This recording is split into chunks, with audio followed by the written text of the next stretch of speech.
C'est une page qui se tourne, bientôt on ne devrait plus parler du franc CFA.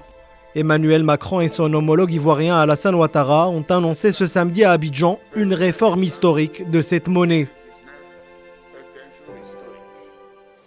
Et je suis très heureux aujourd'hui d'être à ses côtés pour ensemble annoncer cette réforme historique majeure.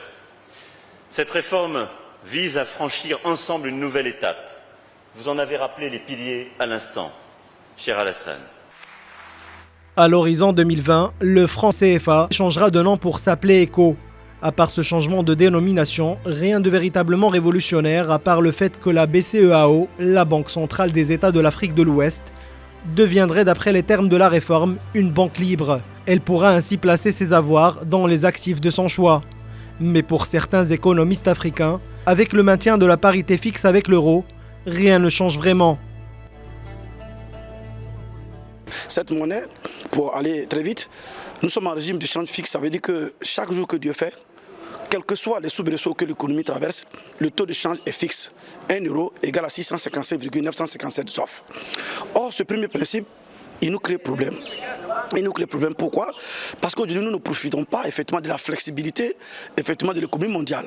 C'est comme si effectivement nous devons forcément commercer qu'avec un seul pays, la France, et de façon subsidiaire les pays européens. Et donc cette parité nous crée problème.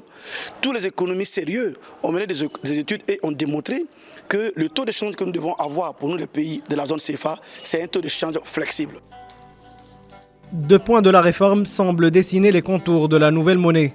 Premièrement, la fin du compte à la Banque de France, ce qui veut dire que les banques centrales d'Afrique de l'Ouest ne devront plus déposer la moitié de leurs réserves de change auprès de la Banque de France. Deuxièmement, les représentants français qui siégeaient au sein des instances de la Banque centrale des États d'Afrique de l'Ouest vont se retirer. Ce changement ne devrait concerner à ce jour que les 8 pays de l'Union économique et monétaire d'Afrique de l'Ouest, à savoir le Bénin, le Burkina Faso, la Côte d'Ivoire, la Guinée-Bissau, le Mali, le Sénégal et le Togo. L'Afrique centrale restant pour l'heure tenue à l'écart. Je ne peux pas comprendre aujourd'hui au XXIe siècle que encore un pays qu'on appelle la France commande encore la politique monétaire de notre pays. La BCEAO, nous l'avons appelée la Banque centrale européenne en Afrique de l'Ouest.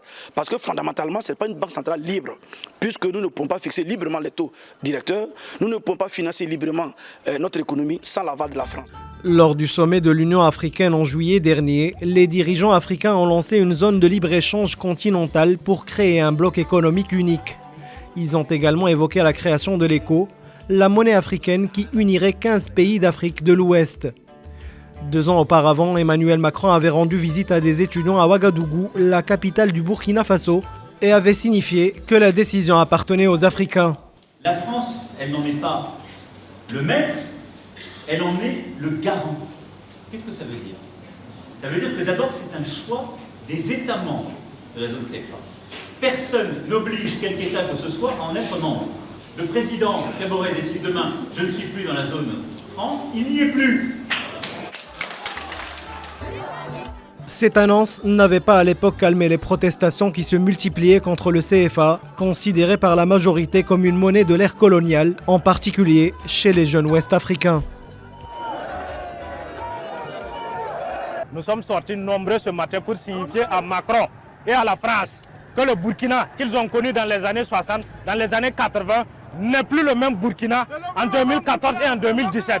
Le CFA a été créé en 1945 pour favoriser l'intégration économique de la France parmi les colonies qu'elle administrait. Les critiques affirment qu'aujourd'hui, la monnaie donne à la France et à l'Union européenne un accès préférentiel aux ressources africaines. Ce qui ne sera plus le cas d'ici 2020, année symbolique annonçant la fin de la France-Afrique et le divorce avec l'euro.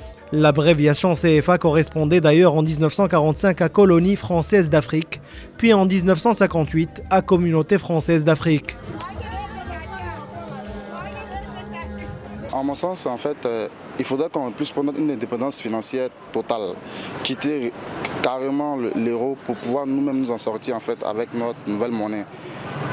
J'aurais entendu dire qu'il y en aura une nouvelle monnaie, disons, dans les années à venir, l'ECO, appelée ECO. Mais ECO encore, c'est une autre face encore qui est toujours encore sous la domination de l'euro. Pour voir le jour, l'ECO doit répondre à certaines incertitudes. À propos de l'impression des billets, l'entrée en vigueur, l'adhésion des autres pays africains, le problème de convertibilité en passant par l'euro. Et surtout, l'écho serait-il vraiment différent du franc CFA ?